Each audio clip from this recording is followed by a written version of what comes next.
자, 그렇습니다. 안녕하세요. 이번 시간에는 관계사 표현 중에, 관계대명사 표현 중에, 관계대명사의 생략과 그리고 계속정법이라고 하는 것을 한번 살펴보도록 하겠습니다. 먼저 관계대명사의 생략을 살펴볼 건데요. 아무 때나 생략되냐? 그렇지 않겠죠. 아무 때나 생략되면 그게 언어겠습니까? 어느 때 생략되냐면 여기 써 있는 것처럼 관계대명사가 목적격으로 쓰였을 때만 생략이 가능합니다. 즉, 다시 말해서 그 관계대명사가 그 사람을 또는 그것을처럼 목적격으로 쓰인 목적격 관계대명사일 때만 생략이 가능한 것입니다. 한번 예문을 볼까요? 이것은 책이다. 앞에 걸 봤습니다. 그 책을 나는 원한다. 읽는 것을. 이건 책인데 그 책을 내가 읽는 것을 원해. 어떤 책입니까?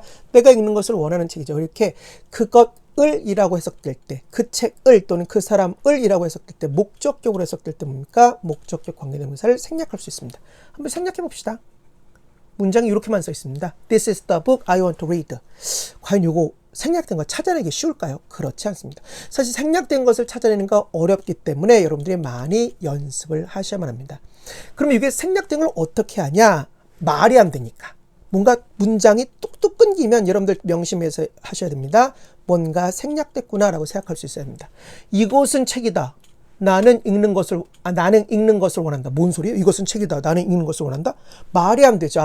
내가 읽는 것을 원하는 책이다. 이래야 말이 되지 않겠습니까? 맞아. 목적격 관계대명사 이럴 때 생략될 수 있어. 이렇게 찾아내는 겁니다. 그래서 방법이 없습니다. 해석을 해봤는데 말이 되지 않고 뭔가 뚝뚝 끊기는 것 같으면 뭔가 생략되는 게 있다고 했는데 맞아.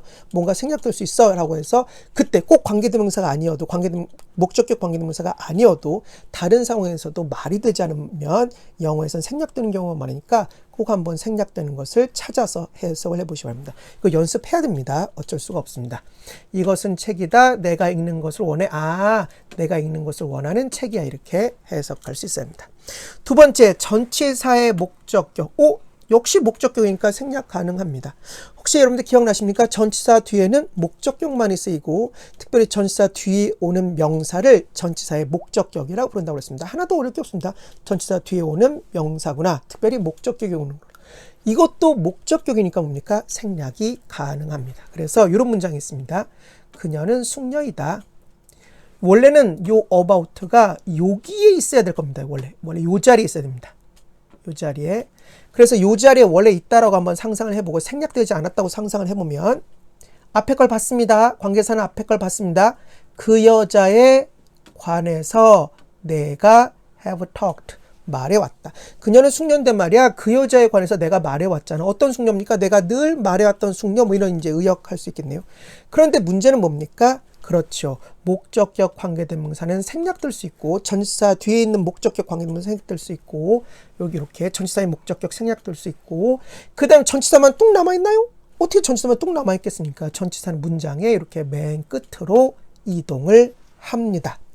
She is the lady I have talked about. 해석하기 쉬울까요? 쉽지 않습니다. 이거 해석하는 사람 많지 않습니다. 미국 사람들, 영국 사람들은 맨날 쓰는 말인데 우리나라 사람들은 해석 못합니다. 정말 힘들어합니다. 그런데 말씀드린 대로 말이 되지 않으면 뚝뚝 끊기는 것 같으면 뭔가 생략됐구나를 꼭 한번 찾아보시기 바랍니다. 그녀는 숙녀야. 내가 관해서 말해와서 뭔 소리야? 생략될 수 있다고 그랬지.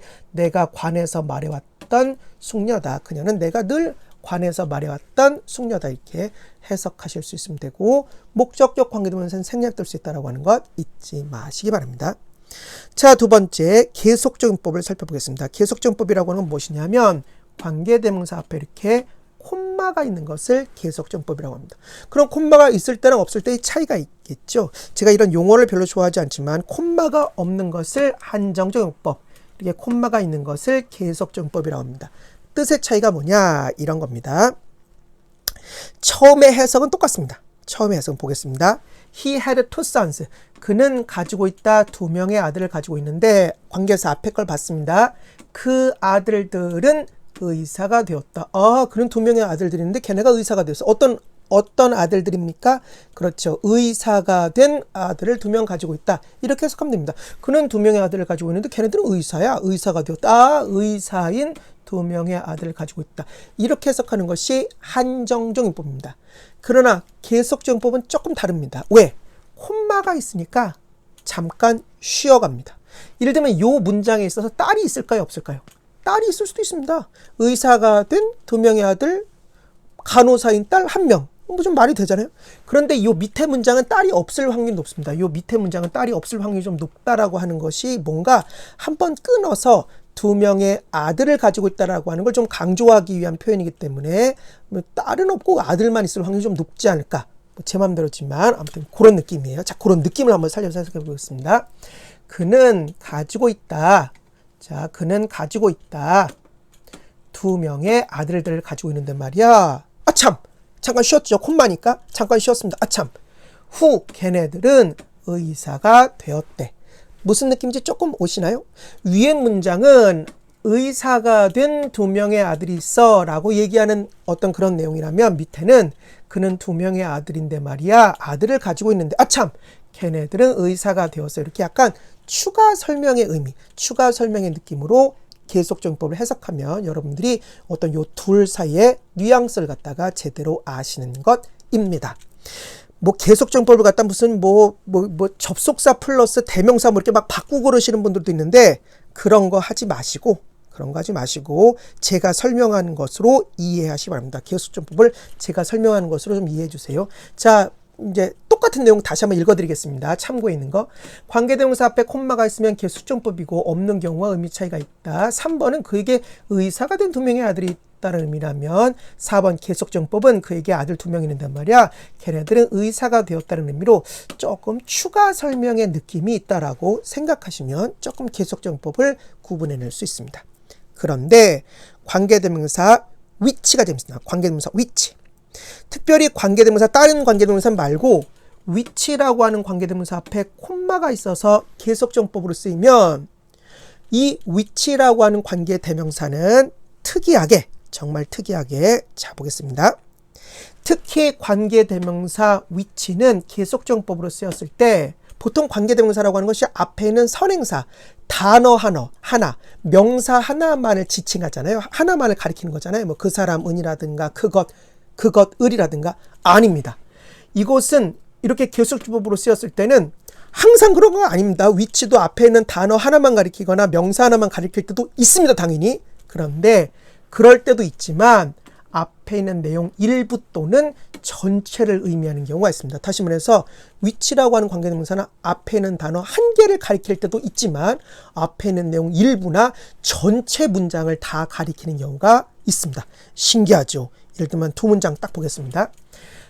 그는 원했다 오는 것을 원했는데 여기서 위치가 가리킨 게 뭘까요? to come입니다. 온다라고 하는 행위를 가리키는 겁니다. 그는 오는 것을 원했는데 위치, 그 행위는 온다라고 하는 것은 was impossible, 불가능했다. 신기하죠, 그죠? 앞에 있는 내용 일부를 가리켰습니다.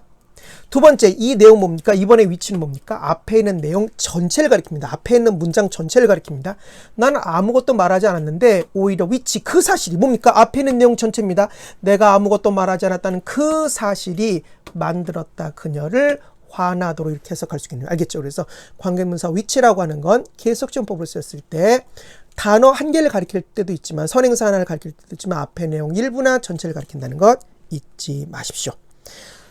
요 예문은 설명하지 않겠습니다. 예문은 여러분들이 보십시오. 자, 그 다음에 관계대명사 that, 참고. 요런 게 오히려 시험 문제에 많이 나오더라고요. 별로 중요하지도 않은데. 관계대명사 that은 계속적용법으로 못 쓰인다라고 하는 것 시험 대비용으로 잠깐 알아두셔도 괜찮을 것 같습니다. 이렇게 해서 아주 어려운 관계대명사 용법을 다 공부했습니다. 지금까지 짱으셨습니다.